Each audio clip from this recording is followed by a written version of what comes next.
नमस्कार, क्या हाल चाल। मैं महेश कुमार स्वागत करता हूं आप लोगों का और एक नए वीडियो में। मैं अभी उपस्थित हूं बलरामपुर विधानसभा 65 में। अभी हमारे साथ हैं जिला उपाध्यक्ष व्यवसाय प्रकोष्ठ के श्याम बाबू भगत। सबसे पहले बहुत बहुत स्वागत है आपका। चलिए, आपका भी स्वागत है और बहुत बहुत धन्यवाद भी है कि आप आज का इंटरव्यू हमसे ले रहे हैं। तो जो वर्तमान राजनीति है बिहार की, उसको कैसे देखते हैं आप? बिहार की राजनीति की बात की जाए तो हमारे बिहार में डबल इंजन की सरकार है। बिल्कुल। हमारे आदरणीय बिहार के मुख्यमंत्री जी नीतीश कुमार जी और केंद्र में यशस्वी प्रधानमंत्री हम नरेंद्र मोदी जी हैं। बिल्कुल। ये दोनों जो गठबंधन में एक साथ बिहार में सरकार चल रही है तो बिहार काफी विकसित हुई है। जिसे कि देख रहे हैं कि बिहार में 20 सालों से जो है हमारे मुख्यमंत्री श्री नीतीश कुमार जी जो है राज कर रहे हैं। अभी के समय को, वर्तमान जो समय है, वर्तमान हालात को देखते हुए आपको ऐसा नहीं लग रहा है कि बिहार को मुख्यमंत्री चेंज करने की जरूरत? नहीं, बिल्कुल नहीं लग रहा, क्योंकि नीतीश कुमार जी को अभी बिहार में और काम करना है। वो एक जीनियस माइंडेड मुख्यमंत्री हैं हमारे बिहार के, और अच्छे ढंग से बिहार को क्या चाहिए क्या नहीं चाहिए वो अपने मंत्रालय को बैठकर विस्तार पूर्वक मंथन करने के बाद वो सोचते हैं कि बिहार को किस चीज की आवश्यकता है। हर क्षेत्र में जितने भी डिपार्टमेंट हैं एक भी बाकी नहीं है विकास की रफ्तार की ओर पहुंचने में, और आने वाले दिन में भी विकास और होंगे। अच्छा, आपको अभी के समय वर्तमान जो हालात हैं उसको देखते हुए बिहार की मुख्य मुख्य समस्याएं क्या लगती है? पूरे बिहार की जो समस्या है तो जो कि लगभग पूरी हो चुकी है, ऐसा नहीं है कि कुछ बाकी है। आपको बाढ़ समस्याएं नहीं दिख रही? बाढ़ पे भी काम हो रही है हमारी सरकार की। क्या कर रहे हैं बाढ़ पे? जगह जगह बाढ़ का बांध बन रहा है। वहाँ के क्षेत्र में कटाव को रोकने के लिए प्रयास किया जा रहा है। वहाँ के जिला पदाधिकारी को बोल दिया गया है कि आप अपने अपने क्षेत्र का समस्या को, बाढ़ क्षेत्र इलाका की बात कर रहे हैं, उसका ब्यौरा भेजिए। काम चल रही है। अच्छा, बेरोजगारी आपको मुद्दा नहीं लग रहा है? बेरोजगारी देखिए बहुत अहम मुद्दा है बिहार के लिए, सबसे बड़ी मुद्दा है, क्योंकि लोग ट्रेन से बढ़ के गुजरात, दिल्ली, मुंबई, बड़े बड़े शहर में जाते हैं।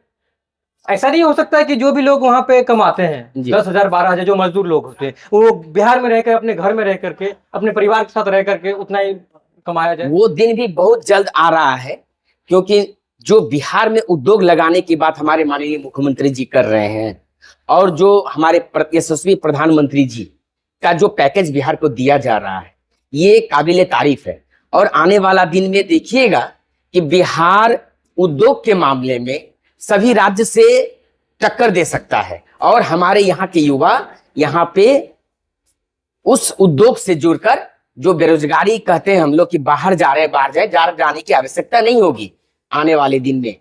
जैसे कि जो लोग आप लोग जो वीडियो देख रहे हैं, आप लोगों को लगता है कि ये बेरोजगारी मुद्दा है, और जो इन्होंने कहा कि आने वाले समय में ये बदलाव होगा, क्या लगता है आपको होगा? कमेंट करके बताइएगा। चलिए दूसरे सवाल पे चलते हैं।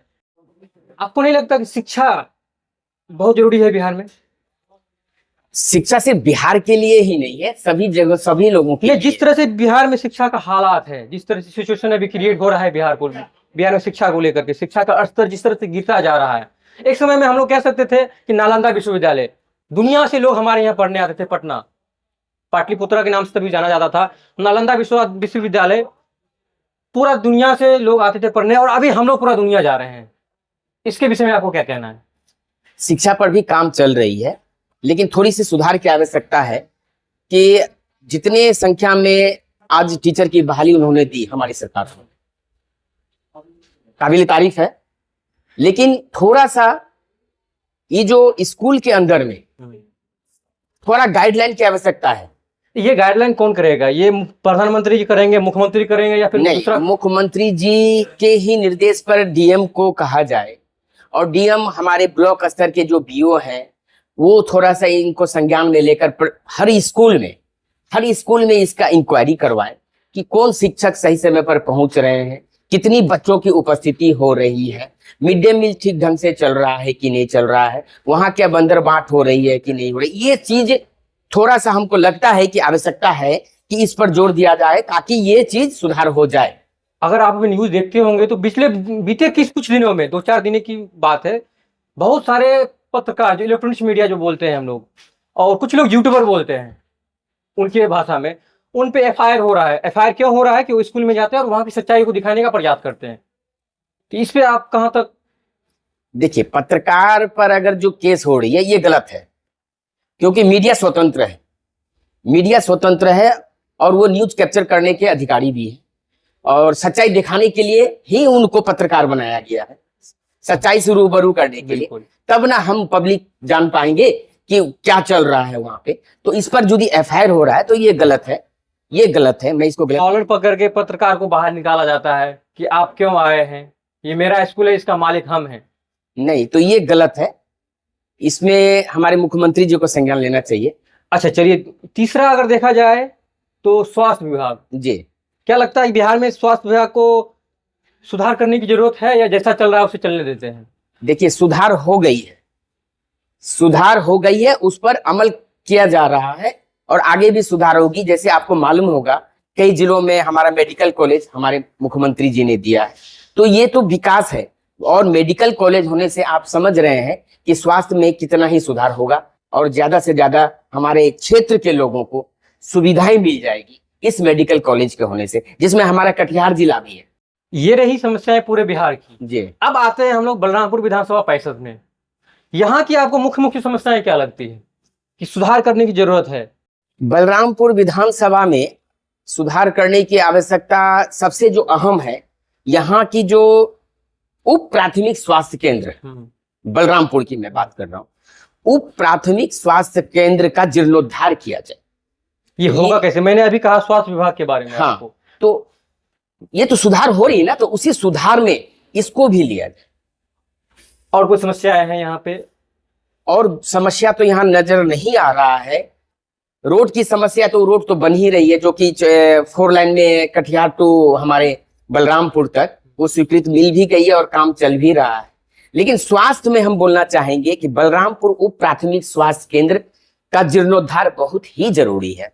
आने वाले समय में जिसे यहाँ इलेक्शन होने वाले हैं, एमएलए के इलेक्शन में विधायक जी चुने जाएंगे, तो क्या लगता है कि यहाँ की जो राजनीतिक हवाएं हैं ये किस ओर मुड़ रही है? इस बार का रुझान एनडीए की ओर है। ऐसा क्यों? विगत पिछले जो विधायक हमारे यहाँ रहे हैं जी, उनकी कार्यशैली से लोग प्रसन्न नहीं है। वो तो जीत जाते हैं, लेकिन जब लोग प्रसन्न नहीं है तो जीतते कैसे हैं? देखिए, यहाँ एक समीकरण है, जातीय समीकरण, जातीय समीकरण। जातीय समीकरण है, उसी समीकरण में वो जीत जाते हैं। लेकिन लोग इस बात को समझते नहीं है कि जात पात से ऊपर भी कुछ है।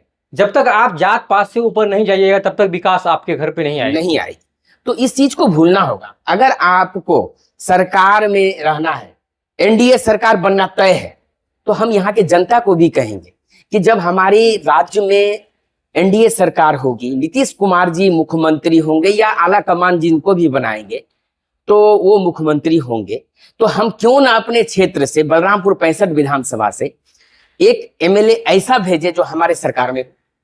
चलिए, अभी थोड़ा सा रोकना चाहेंगे हम। बदलने की जरूरत क्या है? जो विधायक जी हमारे हैं अभी, जी, उनको बदलने की क्या जरूरत पड़ जाती है? बदलना इसलिए आवश्यकता है कि उनका कार्यशैली कुछ है नहीं। विधायक कोटा का भी कुछ काम होता है, तो बलरामपुर विधानसभा में कहीं भी नजर नहीं आया विधायक कोटा का काम। अच्छा, विधायक कोटा का काम अगर जो लोग देख रहे हैं आपको वो समझना चाहेंगे विधायक कोटा के अंदर क्या क्या काम होना चाहिए, क्या क्या काम नहीं हुआ है बलरामपुर विधानसभा? बहुत सारा रोड है।